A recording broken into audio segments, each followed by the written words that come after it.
You know that little heartbreak when your cat is purring beside you, looking relaxed, maybe even showing their belly. So you reach out with love, and suddenly they bite, kick, or walk away?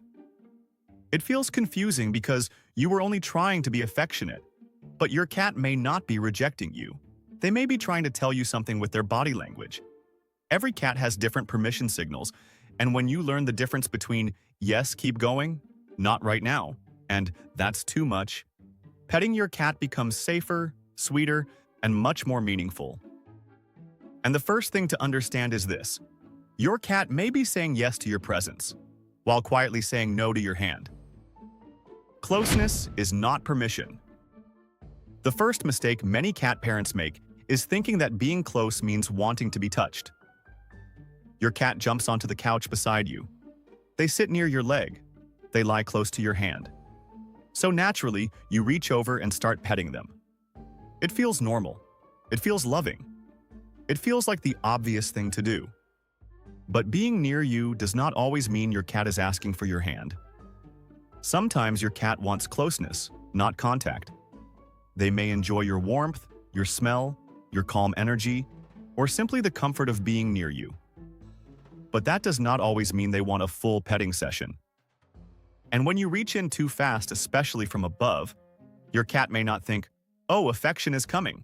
They may think, "Something is entering my space." That is why some cats lower their head, blink quickly, move their ears, turn away, or freeze before you even touch them. Those tiny movements are not random. They are your cat's first answer. So here is the first rule. Before you pet your cat, offer the hand.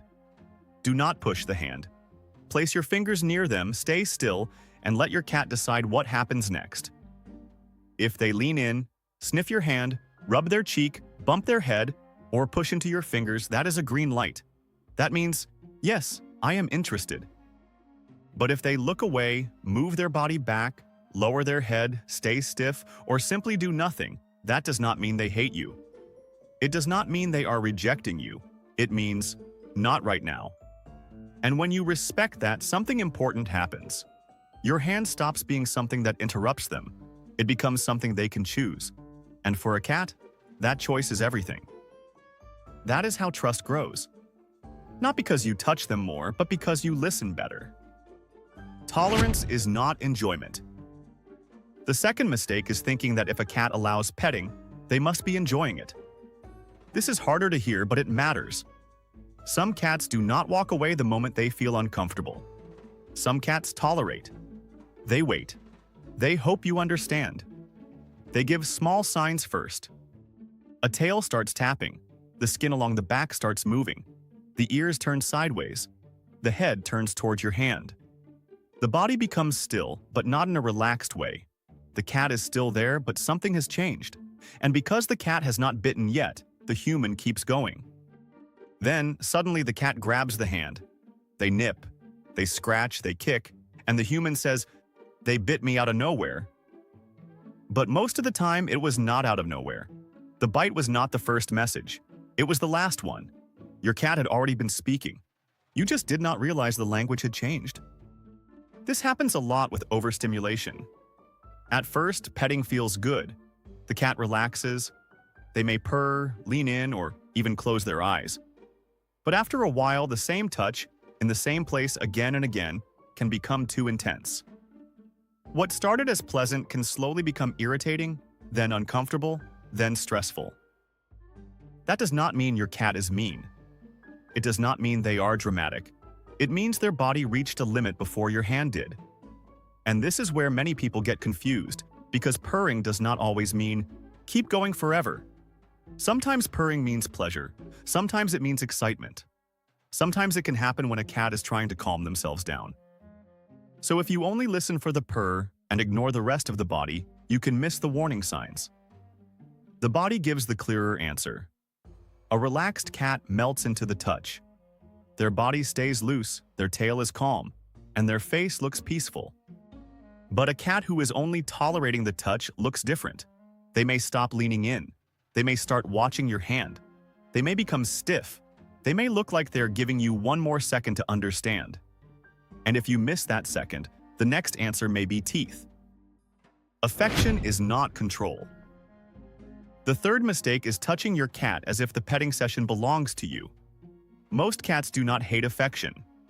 They hate feeling trapped inside affection.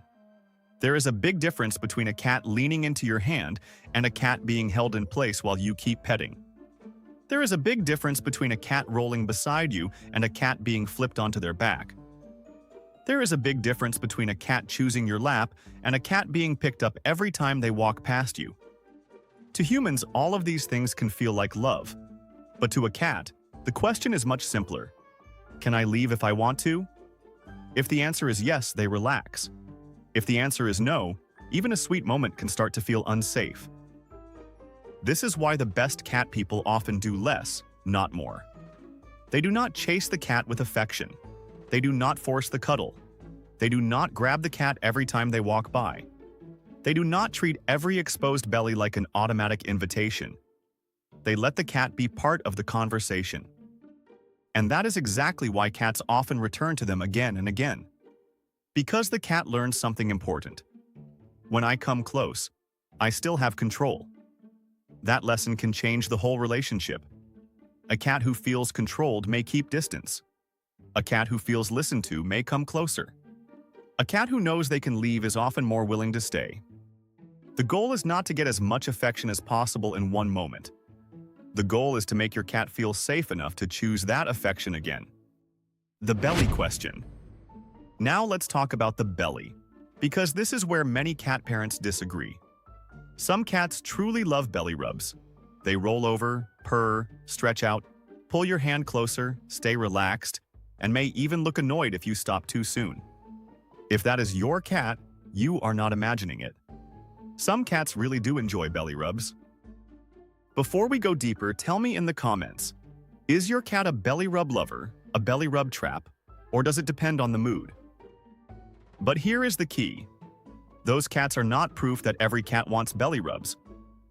They are proof that your specific cat, with their specific personality, history, trust level, and relationship with you, may enjoy that kind of touch. For another cat, the same gesture can mean something completely different. When a cat shows their belly, they may be saying, "I trust you enough to be vulnerable near you." But that does not always mean, "Please put your hand here." Think of it like someone showing you something personal. The fact that they showed it to you does not automatically mean you are allowed to touch it. For many cats, the belly is not a petting zone. It is a trust display. It is a way of saying, "I feel safe here." And if you touch it without permission, your cat's body may react before their feelings do. That is when you see the classic grab, hold, bite, and bunny kick. Not because your cat stopped loving you, not because they betrayed you, not because they were pretending to trust you, but because you touched a vulnerable area, and their instincts answered faster than their affection could. Their body said, "Protect yourself," even if part of them still trusts you. So how do you know if your cat is one of the cats who enjoys belly rubs? You do not decide. Your cat decides, and you test gently, slowly, and respectfully. Start with safer areas first. Cheeks, chin, forehead, shoulders. These are places many cats feel more comfortable being touched. Then watch what your cat does. If your cat rolls over, do not immediately go for the belly. Pause. Let them show you what they want. Do they stay loose? Do they push into your hand? Do they pull your hand closer without tension? Do they keep their claws soft? Do they leave and then come back for more? Those are good signs. Those are signs of permission. But if the paws curl around your wrist, the tail starts snapping, the eyes get wide, the body tightens, or the back legs get ready to kick, then you have reached the line. And the best thing you can do is stop before your cat feels the need to make the message louder. Because here is the truth. The goal is not to win access to every part of your cat's body. The goal is to become someone your cat does not feel the need to defend themselves from. That is what trust really looks like. Not touching more, listening more. The pause test. And that brings us to one of the most useful tests you can do with your cat. Pet your cat for a few seconds. Then stop. Do nothing. Leave your hand still and watch. If your cat walks away, the session is over. Let them go. Do not call them back. Do not follow them with your hand. Do not take it personally. They gave you an answer. If they stay near you but do not ask for more, give them space. They may still want closeness. They may still enjoy being beside you, but they may not want more touch at that moment. And if they nudge your hand, rub their cheek against you, push their head under your fingers, or move their body into position for another stroke, that is your answer. They are not just allowing touch, they are asking for it. This simple habit can completely change how your cat experiences you. Because now, your touch has a question inside it. Do you want more? And when your cat learns that you will actually listen to the answer, they stop needing to shout with claws and teeth. This is why some cats become more affectionate when you stop forcing affection. It sounds strange, but it makes perfect sense. The less you take, the more they offer. The less you chase, the more they return. The less you control the moment, the safer your cat feels inside it. Trust takes time.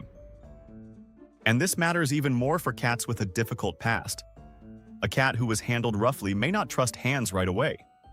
A cat who was chased may run when someone reaches toward them. A cat who was punished may freeze when touched. A cat who was picked up against their will may feel trapped before anything even happens.